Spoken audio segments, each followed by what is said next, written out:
The House on the Hill, USA. In the autumn of 1985, Sarah Mitchell, a 28-year-old struggling writer from Boston, arrived at a decaying mansion perched on a lonely hill in rural Maine. She'd rented the place for 3 months, hoping its grim history would inspire her first horror novel. The house, known locally as the Thompson Estate, was infamous for a brutal crime 2 decades earlier.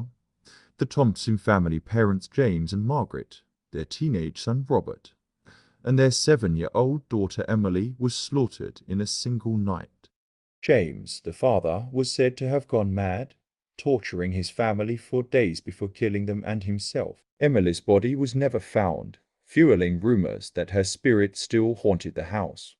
Sarah, skeptical of ghost stories, brushed off the locals' warnings about the unclean place. She was desperate for a breakthrough, and the house's eerie isolation seemed perfect. The first night, the silence was suffocating. The air smelled of damp wood and mildew, and the walls creaked under the weight of age. Sarah set up her typewriter in the dusty living room, but sleep eluded her.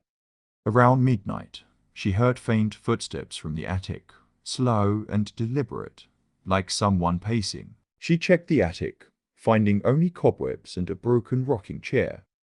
Shaking it off as nerves, she went back to bed, but the footsteps returned, now joined by a child's soft sobbing. The next morning, Sarah found scratches on the attic door, as if someone had clawed at it. Determined to stay rational, she bought a tape recorder to capture any sounds at night. When she played it back, a deep male voice whispered, "They're still here," over and over. Her heart raced, but curiosity outweighed fear. She contacted Henry, a local historian, who shared chilling details. James Thompson hadn't just snapped, he'd been obsessed with voices in the house, claiming they told him to cleanse his family.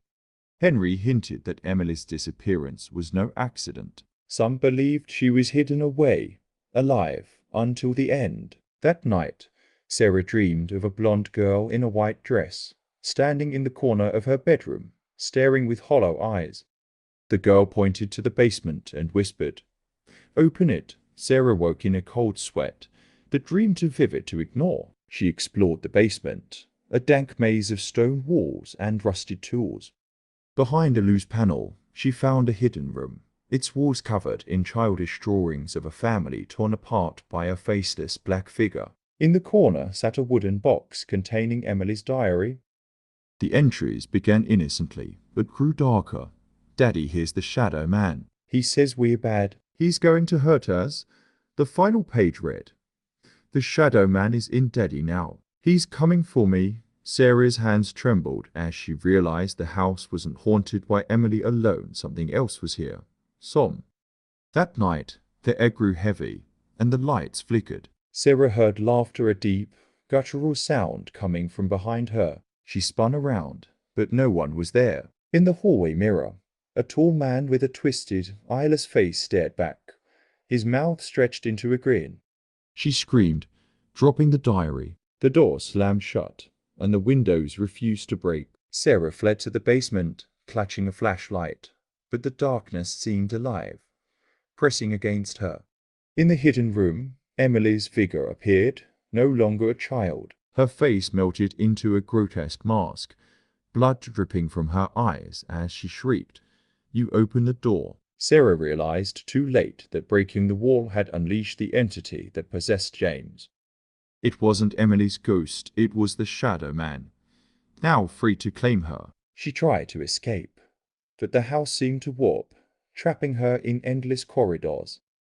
By morning, Sarah was gone. Her car remained outside, but the house was empty. Years later, hikers reported seeing a woman in the upstairs window, her eyes white and unblinking, forever bound to the hill. The Curse Beneath the Lake, Japan. In the summer of 2005, Eko Tanaka, a 21-year-old history student from Tokyo, led a group of friends, Kenji, Yumi, and Hiroshi, to Lake Inakashira for a documentary project. The lake, nestled in a quiet park, was notorious for a curse. Couples who rode its waters would break up. Eiko, more interested in the lake's darker history, had uncovered stories of disappearances dating back centuries. Locals whispered of Yuki, a 17th century priestess drowned by villagers who be. The group set up camp by the shore, ignoring an old man's warning. Don't let the lake's water touch you. The first night was uneventful, but Hiroshi, a skeptic, dipped his hand in the water while setting up equipment. By morning, he was different quiet, staring at the lake for hours, muttering in a language none of them recognized. Eiko noticed his eyes seemed darker, almost black. On the second night, their camera captured something under the water. A woman with long hair, drifting just below the surface, her.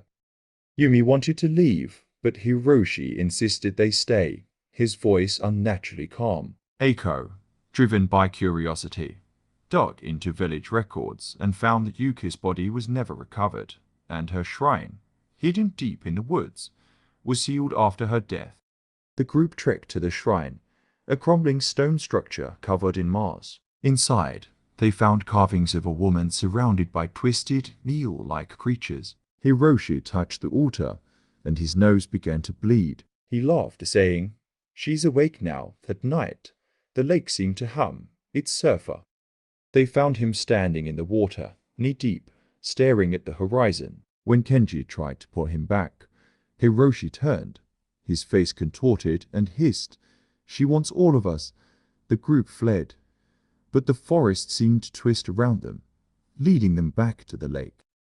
Yumi screamed as she saw hands rising from the water, pale and bloated, grabbing at the air. Eiko tripped, and when she looked up, Yuki stood before her, not a woman, but a skeletal figure with writhing hair and a mouth full of needle-like teeth. The entity spoke through Hiroshi, who now hovered above. She stumbled back to the village, but no one believed her. The lake was calm the next day, but Eiko never returned to Tokyo. Months later, a fisherman found her shoes by the shore, perfectly placed, as if she'd walked into the water willingly. The Forgotten Station, England.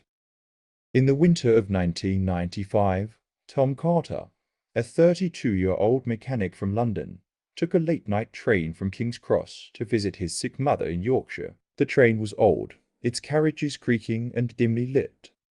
Tom, tired from a long shift, dozed off, only to wake when the train stopped at an unfamiliar station. The sign read Hollowgate, a name he'd never heard. The platform was deserted, covered in frost, and the air smelled of coal and decay.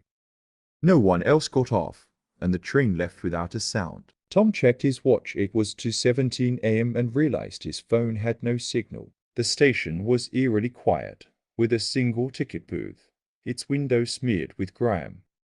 Inside, a faded timetable listed trains that hadn't run since the 1940s. Tom banged on the booth, but no one answered. He heard a distant whistle, like another train approaching, but nothing came. As he explored, he found a waiting room with peeling wallpaper and a cracked mirror. In the reflection, he saw a figure behind him, a man in a tattered coat, his face obscured by a scarf. Tom turned, but the room was empty. Panic set in when he noticed footprints in the dust, leading to a locked door marked "Staff Only." He called out, and a voice answered, a raspy, hollow sound saying, "You shouldn't be here." Tom ran to the platform, but the tracks were gone, replaced by a void of B. The station seemed to shift, its walls warping like a nightmare. He found a newspaper dated 1943, describing a bombing that destroyed Hollowgate Station, killing dozens trapped inside. Tom realized he wasn't in 1995 anymore. The figure in the coat appeared again, closer now, its scarf falling to reveal a face with no eyes, only dark sockets. It whispered, "Stay with us." Tom fled, finding a tunnel leading underground. The air grew colder, and he heard voices, dozens, maybe hundreds, begging, screaming, laughing. At the tunnel's end was a platform identical to the one above, but the air was thick with smoke. Shadows moved in the haze, their forms human but wrong, limbs too long, faces melting. The eyeless man grabbed Tom's arm, its touch burning like ice. "You can't leave," it said. Tom broke free, running blindly until he tripped and fell onto cold stone. When he opened his eyes, He was on a real platform in Leeds with commuters staring. His watch read 6:03 a.m. He'd last for hours.